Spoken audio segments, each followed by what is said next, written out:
કસ્મલમ, એને પણ કસ્મલ, કસ્મલ એટલે મૂર્છિત થઈ ગયા છે. ગોપીઓ મૂર્છિત શબ્દ ગોપીઓ માટે વાપર્યો છે, દેવતાઓની પત્ની સિદ્ધો માટે મૂર્છિત શબ્દ વાપર્યો છે, અને બ્રહ્મા, શિવજી, ઇન્દ્ર અને પુરોગા જે મુખ્ય દેવતાઓ, આ બધાય જ્યારે આ દ્રશ્ય જોયું છે, વામ બાહો કૃત વામ કપોલા, આ જ્યારે ભગવાનનું રૂપ જોયું છે ત્યારે દેવતાઓ કસ્મલિત થઈ ગયા. શા માટે? દેવતા સૌથી વધારે પરમાત્માની નજીક છે એ દેવતા છે આપણા કરતા. કારણ કે બે તત્વથી બને છે પ્રકૃતિ અને પુરુષ. આ બે જ તત્વ આખા બ્રહ્માંડને લીપેલા છે. એમાં હવે હું ટૂંકમાં કહી દઉં, દેવતાઓ છે એ પરમાત્માની નજીક છે અને પ્રકૃતિની નજીક છે એ પ્રાણીઓ છે, આપણે વચ્ચેના છે.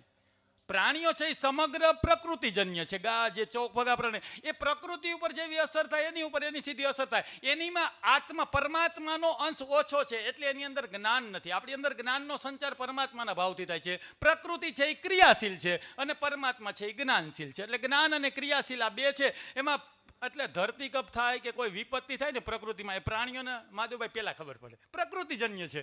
અને આધ્યાત્મિક કાંઈક થાય એ આપણને પહેલાં ખબર પડે, એ પ્રાણીઓ નથી અનુભૂતિ કરતી. કારણ કે આપણી અંદર પરમાત્મા, એટલે દેવતાઓ પર પહેલાં અસર થઈ છે. અને સાત્વિક લોકો જે દેવતાઓ સાત્વિક છે, ગોપીઓની પણ દેવતાઓ સાથે ગણના કરી છે, પ્રાપ્તિ કરી ચૂકી છે ભગવાનની. એટલે ગોપીઓ માટે, દેવતાઓ માટે એ કસ્મલિત શબ્દ કે સાત્વિક લોકો છે સીધા ભગવાન ઉપર, ભગવાનની સીધી અસર એના ઉપર થાય એટલે કસ્મલિત શબ્દ, એના કસ્મલમ શબ્દ એના ઉપર વાપર્યો છે.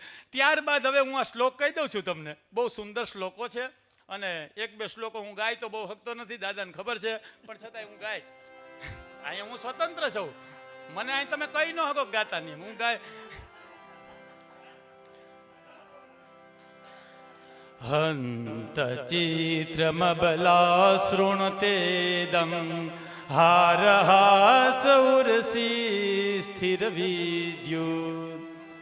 ભગવાનના જે હારમાળા છે અને એમાં કૌસ્તુભ મણિ છે, જેને આકાશમાં વીજળી ચમકતી હોય, આ બીજું સ્વરૂપ છે. આ ભગવાનના બધા ચિત્ર વર્ણન, એક ચિત્ર છે અને એમાં જે નતમસ્તક થયા છે એની વાત છે. એટલે આમ લગભગ આમાં ગણીએ તો એ 24માંથી 12 ભગવાનના સ્વરૂપના વર્ણન છે અને 12 એની ઉપર જે અસર. આમ તો એ છેલ્લા 2 શ્લોકો ભગવાન આવે અને કાઢી નાખીએ તો 11 છે, 11 ચિત્રો બતાવ્યા છે.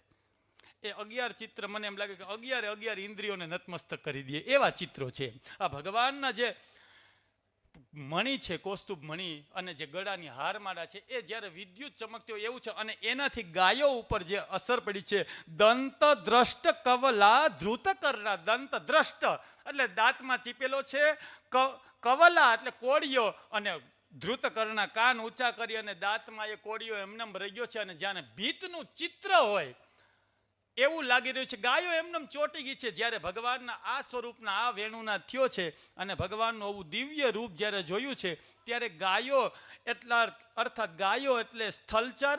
પછી આગળના શ્લોકમાં છે કે હંસ, સારસ, હંસ, જલચર પ્રાણીઓ એટલે જલચર, નભચર આકાશમાં ઉડવાવાળા પક્ષીઓ, અને સ્થલચર, આ સ્થલચર, નભચર અને ખેચર કેટલા આકાશમાં ઉડવા, આ ત્રણેય જીવ સૃષ્ટિ છે એ ભગવાનમાં મોહિત થઈ ગઈ છે. પણ દેવતાઓ છે એ ભગવાનમાં મૂર્છિત, જે પ્રાપ્તિ કરી ચૂકેલા છે એના ઉપર પણ અસર છે, અને સાવ પ્રકૃતિજન્ય જીવ છે એના ઉપર પણ ભગવાનની અસર પડી છે. અને યુગલ ગીત હું એટલા માટે કહીશ કે પ્રકૃતિ અને પુરુષનું ગીત છે. ભગવાન કૃષ્ણનું જે પરમાત્માની એક ગતિ છે ને એની પ્રકૃતિ ઉપર અસર પડતી હોય. સાહેબ, એક કીડી છે એ પગ નીચે આવી જાય એની અસર સૂર્ય સુધી પડતી હોય, કારણ કે અસ્તિત્વ આખું એક છે. અસ્તિત્વ કોઈ એક ચેતન રૂપ 2 પ્રકારની પ્રકૃતિ આમ તો પરમાત્માએ બતાવી છે, જે અષ્ટધા પ્રકૃતિ આપણે કહી છીએ, અને એક ચેતનામય પ્રકૃતિ જે ભગવાન ખુદ એમાં છે. તો એ અષ્ટધા પ્રકૃતિ અને ભગવાનની ચેતના, ભગવાનની કોઈ પણ ક્રિયા છે એ પ્રકૃતિ ઉપર એટલી અસર કરતી હોય છે. એ આ સૂચવે છે કે જ્યારે ભગવાનનો જન્મ થયો ત્યારે યમુનાજીમાં નીર આવી ગયા, વાદળાઓ વરસી ગયા, શેષનાગ આવ્યો, પછી પુષ્પો ખીલી ગયા છે, રાત્રિના કમળો ખીલી ગયા છે. આ શું સૂચવે છે? પરમાત્મા આવ્યા. તો મેં કહેતા હું કે મેરે પરમાત્મા के सामने प्रकृति नाचती है और कुछ नहीं. ये प्रकृति को नचाने वाली बात है. बस युगल गीत એટલે પરમાત્માની દરેક ક્રિયા એ પ્રકૃતિ ઉપર કેટલી અસર કરે. અને એ કેવા વાળું કોણ છે? જો કે જે પ્રેમમાં સમર્પિત થઈ ગયા છે એ ગોપીઓની વાણી છે. બસ મારા બુદ્ધિ પ્રમાણે હું એટલું સમજો. અસ્તુ. ફરી એક વખત